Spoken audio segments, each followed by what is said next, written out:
नमस्कार दोस्तों। आज आप सुनेंगे विक्रम वेताल की कहानियाँ मेरी यानी विशाखा गर्ग की आवाज़ में। तो चलिए शुरू करते हैं। बहुत समय पहले उज्जैन पर राजा विक्रमादित्य राज करते थे। वे एक न्यायप्रिय व उदार राजा थे। वे अपनी प्रजा के सुख दुख का बहुत ध्यान रखते थे।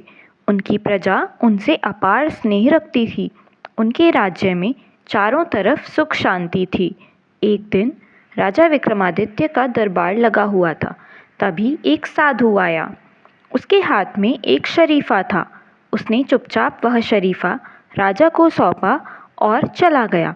इसके बाद वह साधु रोज राजा के दरबार में आता और उन्हें शरीफा भेंट कर वहाँ से चला जाता। साधु कभी भी एक भी शब्द नहीं बोलता। साधु इसी प्रकार से राजा को निरंतर 10 वर्षों तक फल भेंट करता रहा। राजा साधु द्वारा दिए गए फल अपने खजांची को दे देते थे। एक दिन राजा ने वह फल अपने खजांची को न देकर एक बंदर को दे दिया। बंदर ने खाने के लिए वह फल 2 हिस्सों में तोड़ा।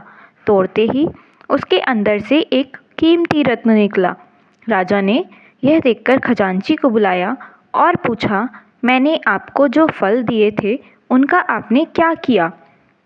महाराज, मैं वे सारे फल खजाने में संभाल कर रखता रहा। जब वे सड़ गए तो उनसे कीमती चमचमाते रत्न निकले, खजांची ने बताया।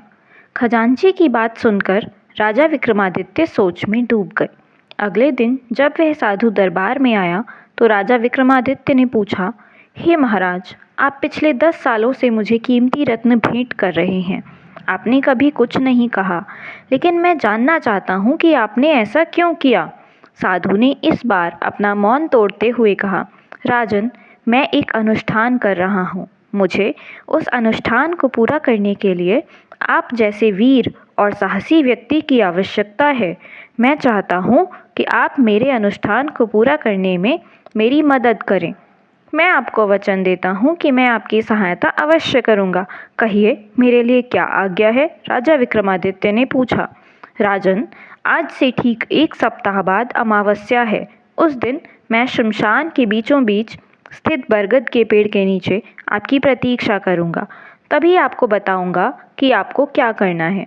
साधु ने कहा, ठीक है, मैं उस दिन आ जाऊँगा। राजा विक्रमादित्य ने वादा किया। राजा से यह वचन लेकर साधु चला गया। अमावस्या की रात आई। राजा विक्रमादित्य जाने को तैयार हुए। उन्होंने अपनी चमचमाती तलवार उठाई और आधी रात के समय महल छोड़कर वे काली अंधेरी रात में शमशान की ओर बढ़ चले। कुछ ही समय में राजा विक्रमादित्य शमशान में खड़े थे। वहाँ पर जगह जगह आग की लपटें उठ रही थीं। चारों तरफ हड्डियाँ, कंकाल, मांस आदि बिखरे हुए थे। सियार आदि निशाचरों की आवाज़ें रात के सन्नाटे को चीर रही थीं। वहाँ का वातावरण भयानक लग रहा था, लेकिन राजा विक्रमादित्य बिना डरे निरंतर आगे बढ़ रहे थे। उन्होंने हाथ में अपनी तलवार थामी हुई थी। राजा विक्रमादित्य जल्द ही उस बरगद के पेड़ के नीचे पहुँच गए, जहाँ पर वह साधु बैठा हुआ था। राजा ने साधु के पास जाकर कहा, महात्मन, मैं आ गया। कहिए, मुझे क्या करना होगा? आपने अपना वादा निभाया राजन, मुझे खुशी हुई। आप यहाँ से दक्षिण दिशा की ओर जाइए। वहाँ पर आपको एक और बड़ा सा बरगद का पेड़ दिखेगा। उस पेड़ की शाखा पर एक शव लटक रहा है।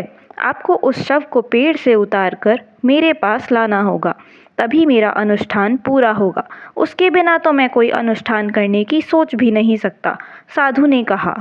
राजा विक्रमादित्य साधु की बात मानते हुए शव को लेने के लिए दक्षिण दिशा की ओर चल पड़े। वे चलते चलते जल्द ही दूसरे बरगद के पेड़ के पास पहुंच गए। वहां पहुंचकर उन्होंने पेड़ पर एक नज़र डाली तो उन्हें लटका हुआ शव दिखाई दे गया। वे तुरंत पेड़ पर चढ़ गए। उन्होंने शव को अपने कंधे पर रखा और उसे लेकर नीचे उतर आए, लेकिन तभी शव उनके कंधे से फिसलकर ज़मीन पर जा गिरा। दर्द के मारे उसके मुख से चीख निकल पड़ी। राजा ने सोचा कि शव में अभी भी थोड़ी जान बाकी है। वे शव को उठाने के लिए नीचे झुके, लेकिन शव हंसता हुआ वापस पेड़ पर जा लटका। राजा समझ गए कि शव किसी वेताल के वश में है। राजा विक्रमादित्य ने हार नहीं मानी और फिर से शव को पकड़ने के लिए पेड़ पर चढ़ गए।